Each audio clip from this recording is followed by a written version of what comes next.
Program Studi S1 Manajemen, Fakultas Ekonomi dan Bisnis Universitas Muhammadiyah Semarang.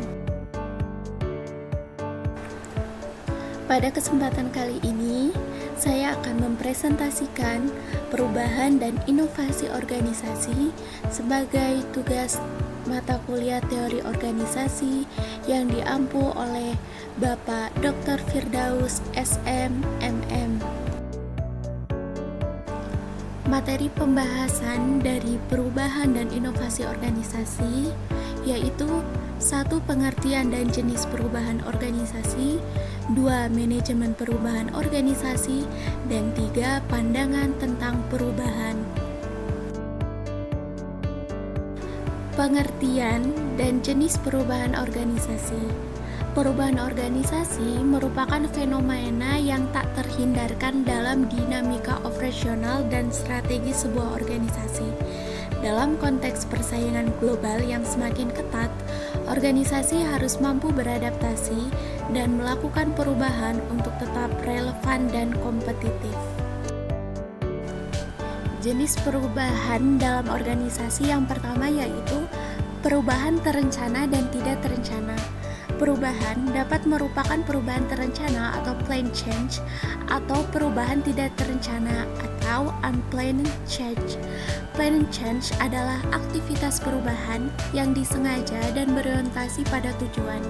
Sementara itu, unplanned change atau perubahan tidak terencana merupakan pergeseran aktivitas organisasional karena adanya kekuatan yang sifatnya eksternal yang berada di luar kontrol organisasi.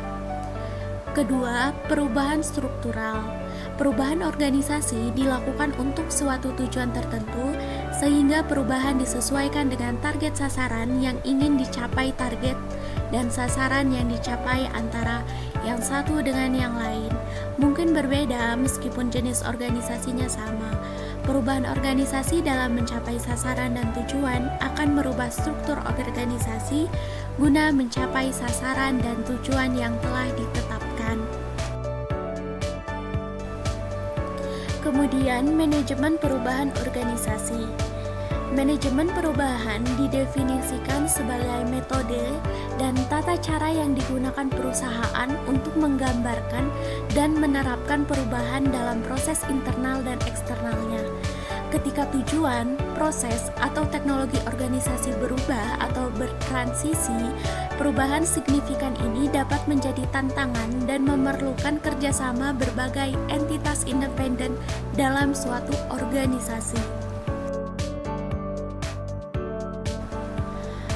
Perubahan organisasi terbagi menjadi dua kategori. Yang pertama, perubahan bertahap, merupakan perubahan bertahap yang memperbarui produk, proses, atau strategi yang berkembang seiring waktu. Yang kedua, perubahan transformasional, perubahan dramatis atau tiba-tiba yang cakupannya lebih luas seperti perubahan misi atau struktur organisasi. Lalu pandangan tentang perubahan. Perubahan adalah hal yang biasa terjadi dalam sebuah organisasi. Perubahan mengandung makna beralihnya keadaan sebelumnya menjadi keadaan setelahnya. Perubahan merupakan hal yang cukup sulit dalam perusahaan kecil. Di lain pihak, perusahaan besar yang melakukan perubahan juga membutuhkan kekuatan yang besar. Perubahan dalam organisasi merupakan tindakan beralihnya suatu organisasi dari kondisi yang berlaku saat ini ke kondisi yang akan datang guna meningkatkan efektivitas.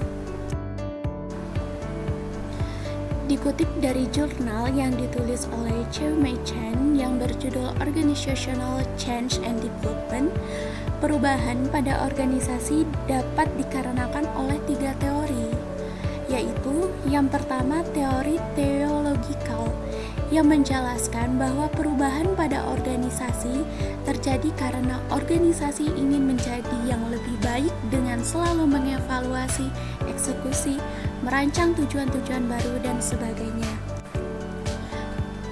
Kedua, teori life cycle, di mana Teori ini menjelaskan bahwa perubahan dalam sebuah organisasi disebabkan tergantung pada lingkungan eksternalnya, siklus melalui tahapan awal hingga akhir. Dan yang ketiga, teori dialektika yang menjelaskan bahwa organisasi adalah seperti multicultural society. Ketika ada satu bagian yang menguasai yang lainnya, maka nilai dan tujuan organisasi akan diperbarui.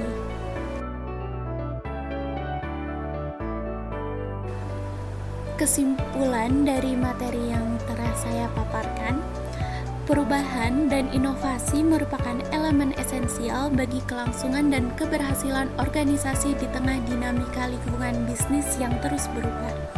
Perusahaan dapat bersifat terencana maupun tidak terencana, dengan perbedaan mendasar pada upaya strategis yang dilakukan organisasi untuk mencapai tujuan atau merespon kekuatan eksternal yang tidak dapat dikendalikan. Pentingnya manajemen perubahan tidak bisa diabaikan karena melalui pendekatan yang terstruktur dan sistematis, organisasi dapat mengelola transisi dengan lebih efektif dan mengurangi gangguan yang mungkin timbul.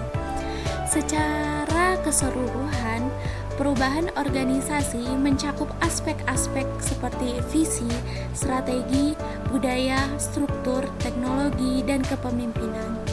Pemahaman teori-teori perubahan seperti theological, life cycle, dan dialectical membantu dan merancang strategi yang efektif untuk menghadapi perubahan tersebut. Oleh karena itu, kemampuan untuk beradaptasi dan berinovasi menjadi kunci bagi organisasi untuk tetap kompetitif dan relevan dalam pasar global yang terus berkembang.